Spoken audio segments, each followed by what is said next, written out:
This is Lewis Hart for Boxing Social in association with Empire Fight Store and Forged Irish Stout. Delighted, as always, to be joined with Johnny Nelson. We've just concluded the press conference for Natasha Jonas versus Mikaela Mayer.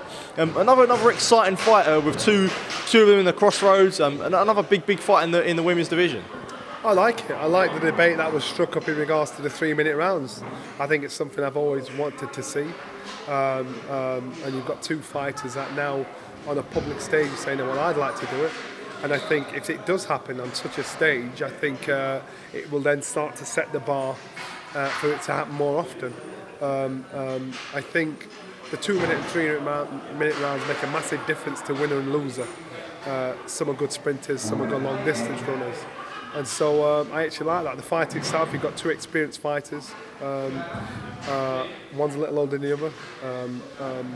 One's the champion. One has been written off. And all of a sudden she's come back in the latter years of her career, starting to turn it on. So I think it's a really well even matched fight where they won't have to go looking for each other, especially if they make it 3-minute rounds. Is it also an exciting thing, and it shows that the women's division is how far it's coming? We see a legacy-defining fight last weekend with Chantelle and Katie Taylor. We see another legacy-defining fight with Natasha Jonas versus Mikaela Mayer, both in the top 10 pound for pound, arguably. And it shows that the legacy, they are trying to cement legacies, and we're seeing legacy-defining fights now in women's boxing. Yeah, without a doubt, and that's what I'm saying. It's about getting that respect. People are now. Remember years ago, people didn't want to see it. Frank Warren said, they didn't want to put those shows on. And now you're seeing such fights, such as the weekend with Katie. What a fight! What a fight! Each time she gets in the ring, I remember watching Katie and Natasha in the amateurs. It was like, it was like in 2012 it was like such a crowd, such a noise, such a fight, such a vibe. And I think in women's boxing you've got top tier, and you've got in between, the bottom and the middle. Now slowly but surely. Now the gap's getting filled, you're getting fighters coming on, Francesca Hennessy, you look at people like her coming through, you think, exciting, ambitious and successful. So I love the way women's boxing is going. Do you feel like that stigma of women's boxing is fully gone now? You talked about Frank mentioning there and stuff like that. Do you feel like the stigma's sort of completely gone now? Yeah, man, it's got to. And if you can't get your head around it, you're a dinosaur. Because I've seen so many fights, women fights, that are much better than most of the men fights I see. So if you're not blind, you can't get your head around that, then you shouldn't be in the game. Did just want to touch on Katie Taylor versus Chantelle Cameron. What an incredible fight, as you did say there, and it must have been incredible to watch as well. Yes, it was. Listen, you look at Dublin, look what she did, look at the crowd, look at the fan base she has. She's a goddess in Ireland, and she just loves to fight. That's all she does. I think the knockdown with a jab in the first round, what a shot.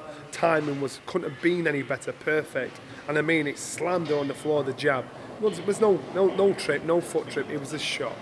But Katie showed her a grit and determination and a mindset to put it into a compartment and think, right, I've got to get this job done. Good fight, loved it.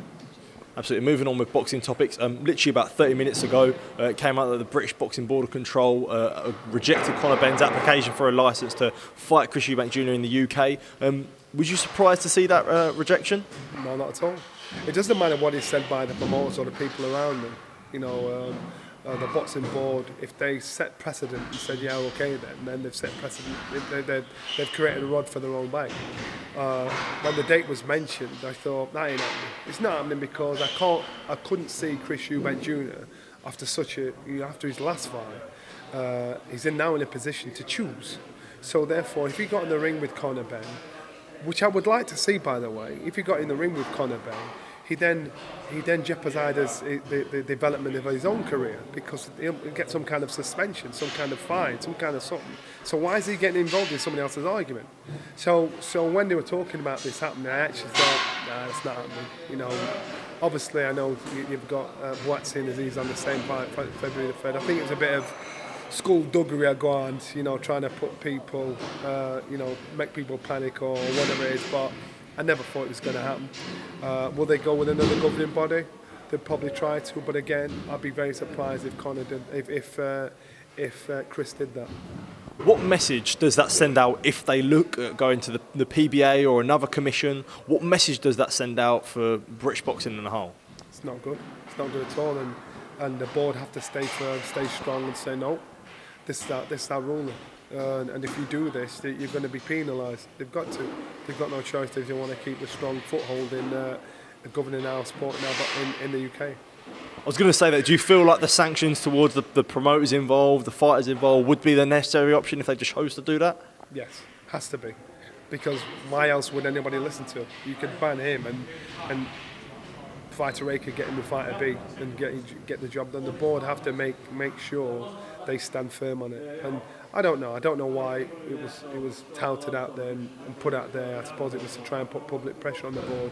But the board have done the right thing. And this has to be dealt with properly. As I said, I would love to see the fight with Conor and Chris, but under the right circumstances. And where we see now with promoters and the money that gets around with broadcasters, promoters and that, does it show that how the game's changing, where the promoters are actually the guys that can put pressure on the board and they could be the ones in power where, if you don't want to make this fight, then we'll happily go elsewhere and do it? That's the danger, and that's where it gets silly. There needs to be a controlled governing body that is not persuaded, cajoled, manipulated to work in favour of any promoter. Listen, we see it, or we suspect it happens passively, but you know what, the board have to stay firm and stay strong, so no, we ain't playing that game. Absolutely. Johnny, thank you for your time as always. Always appreciate catching up with you, and yeah, take care, man. Top man, thank you.